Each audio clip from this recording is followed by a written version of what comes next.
안녕하세요. 네, 이번 시간에는 시계 태엽에 대해서 이야기해 보려고 합니다. 빈티지 시계를 모으실 때, 같은 무브먼트인데도 다른 타입의 태엽이 들어있는 경우를 볼 수 있거든요. 예를 들자면은, 한쪽은 태엽이 이렇게 그냥 나선 모양이고요. 다른 한쪽은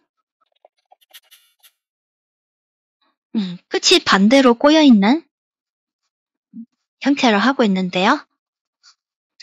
자, 이런 태엽을 S자형 태엽이라고 합니다. 이쪽은 그냥 태엽이에요. 이쪽은 재질이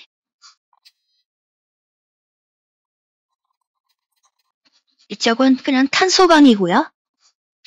이쪽은 엘린바예요. 엘린바라고 하거든요. 자, 탄소광 태엽은요. 1510년 헤터 헨라인이라는 독일인이 태엽을 이용해서 최초의 휴대시계를 만들었어요. 독일 니른베르크에 가시면 이 사람의 동상이 있는 걸 볼 수 있어요. 독일인들에게 최초의 휴대시계를 만들었다는 그 자부심이 있나 봐요. 그 다음에 찰스 에드아우르 비움이라는 과학자가 인바와 엘린바를 각각 발견을 합니다. 인바는 1897년 발견을 하는데요. 이 특징이 온도가 변해도 열배정이 없다. 이 시대에 대해서 이야기를 하자면은 이게 엔진이 이렇게 있잖아요. 그냥은 시동이 안 걸리던 시대였어요. 이 밑에다가 불을 피워서 엔진을 예열해야만이 시동이 걸리던 시대였습니다. 이게 예열이에요. 지금 시대의 엔진 예열은 예열이 아니에요. 정말 시동이 안 걸렸어요, 이때는. 엔진 밑에 불을 피워서 엔진을 가열을 해야 시동이 걸리던 시대였어요. 온도에 따라 개념이 없는 합금을 개발을 했으니까 엄청 대단한 거죠. 그래서 이분이 나중에 노벨 물리학상을 탑니다. 이 다음에 어떤 걸 개발하냐면요. 엘린바를 개발을 해요. 이때가 1919년 엘린바를 개발을 하는데 이것도 온도하고 관련이 있어요. 같은 온도 변화에 따라서 얘는 탄성이 변하지 않아요. 시계에 아주 중요한 합금을 2가지 개발을 하셨어요. 온도에 따라 변형이 없는 인바 같은 경우는 달려서 휴대에 많이 쓰겠죠? 조금 이야기하자면 은색이에요. 은색이고 내부식성을 가지고 있고요. 자, 온도 변화에 저항을 받고 있죠. 이게 인바 같은 경우는 쌀과 니켈의 합금이고요. 엘린바는 여기에 크롬이 더해져요. 쌀과 니켈 크롬. 그래서 색깔이 은색이고 부식이 강합니다. 우리 주변이 흔하게 사용하는 금속 중에 이런 특징을 갖고 있는 게 있죠. 뭐냐면 스테인레스. 우리 주변에 스테인레스 흔하게 보죠? 은색이고 부식에 강하고 그리고 지익이에요. 금속에서 질기다는 뜻이 뭘까요? 잘 부러지지 않는다는 얘기죠? 잘 안 부러집니다. 잘 안 부러지니까 시계 스프링에 아주 최적이에요. 1950년 전후로 생산된 시계들을 이렇게 열어보면 두 가지 타입의 티업을 모두 사용하는 걸 볼 수 있어요. 1919년에 엘린바가 나왔으니까 이거 신소재잖아요.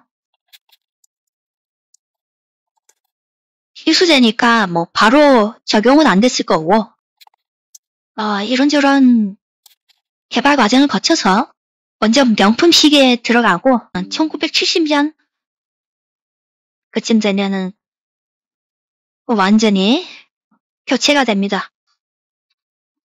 더 이상 탄소광 스프링은 사용하지 않게 돼요.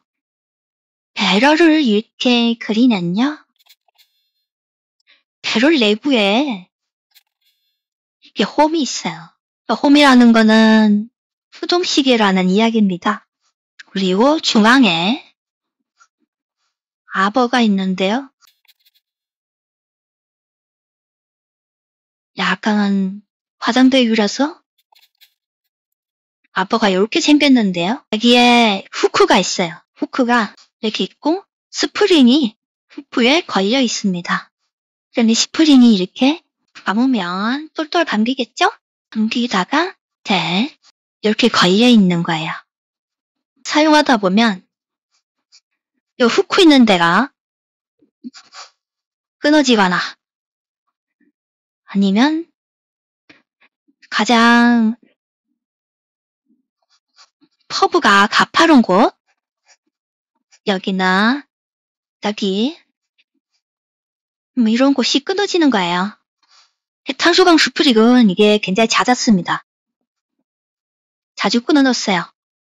그래서 나중에 엘린바 스프링 나왔을 때 광고를 이렇게 합니다.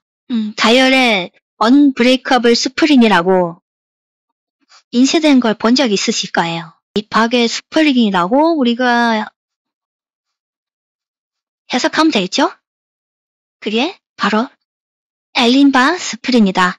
자, 엘린바 스프링을 보면 꼬이다가 끝에 가서는 반대로 꺾여 있거든요. 이 배럴과 축 중에서 어느 부분이 회전하는 걸까요? 그걸 알면 저기 끝부분이 반대로 꺾여 있는 이유를 알 수 있어요. 끝부분이 이렇게 반대로 말려 있는 이유는 자, 끝부분이 여기 걸려 있는 부분이거든요. 축은 고정되어 있고요. 배럴이 회전을 해요. 그래서 배럴 바깥에 이렇게 톱니가 있는 거예요. 와치메이커들이 태엽을 완전히 감아서 풀릴 때 힘을 측정해 보니까 이렇게 감겨서 나오는 이 꼬리 부분이 제 역할을 못하더라. 그래서 이 힘을 최대한 이용하기 위해서 쉽게 저렇게 반대로 꼬여 있는 거예요. 스프링의 재질이 탄소광에서 엘린바로 바뀌면서 바뀐 게 끊어지지 않는다고 했잖아요. 자, 그래서 시계의 스텝뿐만이 아니라 내부 구조도 조금 달라집니다. 다시 배럴을 그릴게요. 탄소광 스프링의 경우는 한계가 명확했기 때문에 배럴을 설계하는데 일정한 공식이 있었어요. 배럴에 아버가 있고 아버를 하나 더 넣은 만큼의 크기가 배럴이에요. 배럴의 크기예요. 아버를 절반으로 잘라서 하나, 둘, 세 칸이잖아요. 해압을 모두 감았을 때 이 정도 부피가 되도록 설계를 합니다. 조지 다니엘스는 총 지름을 100이라고 했을 때 아버를 33 그리고 이 다 감긴 스프링의 직량을 74라고 했어요. 이게 실제 계산을 해보면 이 넓이랑 이 넓이랑 비슷합니다. 우리가 태엽을 감았다가 풀 때 이 빈 공간이 많이 남아있으면 많이 남아있을수록 많이 풀 수 있겠죠? 그래서 이 감겨있는 넓이와 남아있는 넓이, 이 넓이가 50대 50일 때 가장 많이 감고 풀 수 있다. 그러니까 파워리저브가 가장 긴 비율이라고 할 수 있는데요. 실제로는 이렇게 하지 않아요. 특히 스프링의 소재가 바뀌면서 비율이 깨집니다. 태엽이 감긴 모양이 이렇다고 했잖아요. 그럼 풀린 모양은 어떨까요? 자, 바깥을 먼저 그려주고 이렇게 돼 있겠죠? 여기서 이 부분과 이 부분에 탄성이 약해서 제 역할을 못하는 걸 발견을 했습니다. 그래서 아까 그렸던 그 공식이 나온 건데 엘린바를 사용하게 되면서 배럴의 중심 아버의 직경이 작아집니다. 왜냐하면 탄소강의 경우는 이 커브가 크기가 작으면 작을수록 잘 부러지잖아요. 그래서 이 아버의 직경이 클 수밖에 없었습니다. 그런데 엘린바는 잘 부러지지 않으니까 직경을 더 작은 아버를 사용해서 파워리저브를 좀 늘리게 됩니다. 정통적인 방법으로 배럴을 만들면 한 6바퀴 정도 돌아가요. 근데 지금은 7바퀴가 돌아갑니다. 전통적인 시계가 6바퀴 돌아갈 때 한 30시간 정도 파워리저브를 가져요. 보통 배럴이 한 바퀴 회전하는데 6시간 정도 걸리거든요. 6바퀴면 36시간 정도 된다는 얘기겠죠? 그거보다 짧을 수도 있고 길 수도 있고 한 건데 그러면 7바퀴 회전하니까 이건 42시간이겠죠? 42시간. 어때요? 지금 시계 스펙하고 딱 맞지 않나요? 변수가 있어요. 수동과 오토매틱. 수동은 아까 전에 말씀드렸던 배럴 벽에 이렇게 후크가 걸리는 식이고요. 오토매틱의 경우는 이렇게 딱 걸려있으면 우리가 영도를 계속 감으면 끊어질 거 아니에요. 그래서 배럴 안쪽에 스프링이 하나 더 있어요. 이게 뭐냐면 약을 보내보면 이렇게 S자 스프링이 있는데 이 끝에 스프링이 하나 더 붙어 있어요. 근데 이 스프링은 이 태엽 본체보다 더 굵고 단단합니다. 이걸 슬립 스프링이라고 부르는데 배럴을 감아 넣을 때 바깥쪽에 이렇게 위치하게 됩니다. 완전 바깥쪽은 아니고요. 제일 바깥은 태엽이 있고요. 그리고 여기 끝에 요 사이를 지나서 태엽이 감기게 돼요. 그래서 이 슬립 스프링이 배럴 바깥쪽으로 드럼 브레이크처럼 바깥쪽으로 쫙 밀어지면서 저항을 일으키는 거예요. 그래서 만약에 태엽이 다 감겼는데 계속 용도를 돌린다. 태엽이 감겼는데 용도를 돌리면 여기 슬립 스프링 통째로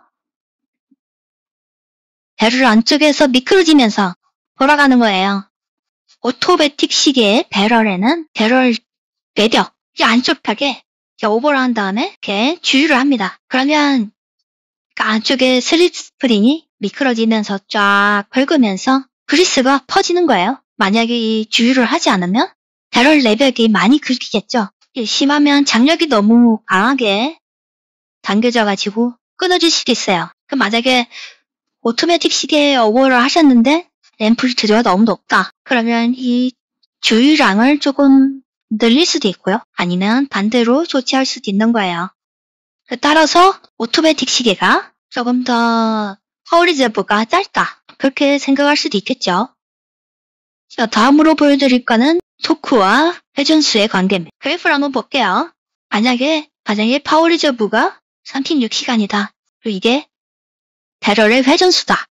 토크고요. 배럴이 많이 감기면 감길수록 토크가 높아지겠죠? 그런데 약 3분의 1 지점, 여기까지는 토크가 낮아요. 또 감겨있지 않은 부분부터 이 감기는 과정에 토크가 쭉 상승하잖아요. 전혀 이상하지 않죠? 문제는 여기서는 오차가 커요. 그래서 이 토크 경사가 완만한 이 부분에서는 와치메이커가 오차를 어느 정도 조절할 수가 있어요. 그런데 여기 토크가 아주 부족한 이 부분은 오차를 보장할 수가 없습니다. 그래서 수동식이든 오토매틱이든 태엽이 다 감겨있는 첫 24시간 파워리 제보가 8일짜리도 있고 6일짜리도 있고 그렇잖아요. 그러면은 처음 3분의 1 지점까지는 아니다. 마지막 3분의 1 지점은 오차가 크다. 그래서 만약에 여러분께서 시계 수리를 하신다면 태엽을 완전히 감은 시점부터 3분의 2 지점 태엽이 풀린 시점에서 오차가 얼마인지를 측정을 해보셔야 그리고 그게 일정하도록 나오게 하셔야 오차가 없도록 서비스를 할 수 있습니다. 그 테스터기에 지금 당장의 시계 테스터기에 태엽을 완전히 감은 이 부분만 오차를 테스트하면 나중에 오차가 굉장히 커져요. 아니 그럴 수도 있어요. 그래서 이 부분을 확인을 해야 제대로 오차가 있는지 없는지 확인을 했다 이야기할 수 있습니다. 배터리가 다 돼서 오늘 이만 할게요. 다음에 뵐게요. 안녕.